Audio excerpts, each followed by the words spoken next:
My journey as an artist. The Enterprise programme was actually quite a pivotal moment in that journey.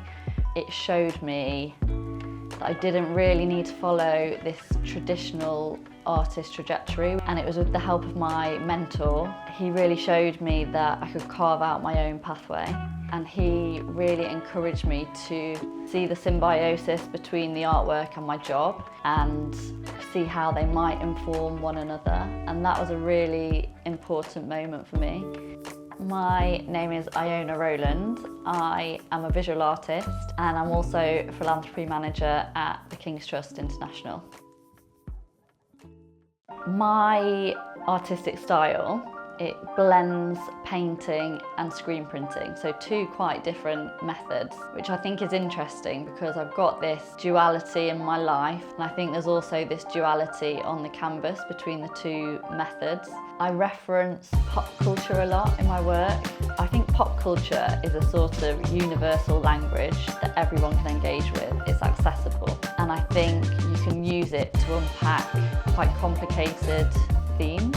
The artwork that I've created for the St James's Palace event, firstly I thought long and hard about the context, and the thing that I really noticed about the palace was the wall coverings, which were really this kind of deep red patterned surface that if you stand back from it, they almost look three-dimensional. It's not the usual context that I would display my work in. So what I did was I went to the National Gallery where they have a very similar backdrop, and I just looked at some of the paintings that were shown against that kind of rich red wall covering.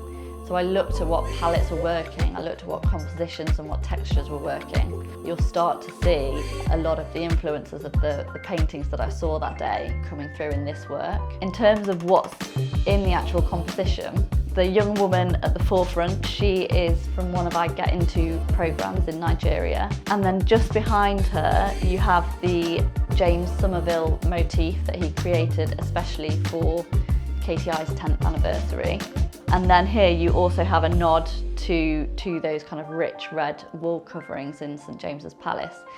So I kind of see it as bringing together old and new, bringing together history with generation potential. The most rewarding part of working for the Trust, I think, is seeing the creativity of young people. And I don't necessarily mean creativity in the traditional sense.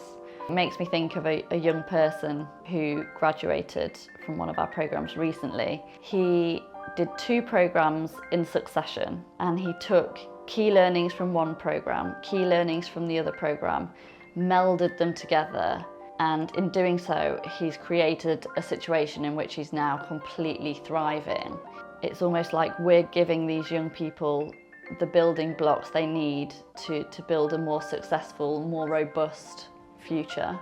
And I think that's really what the programme did for me.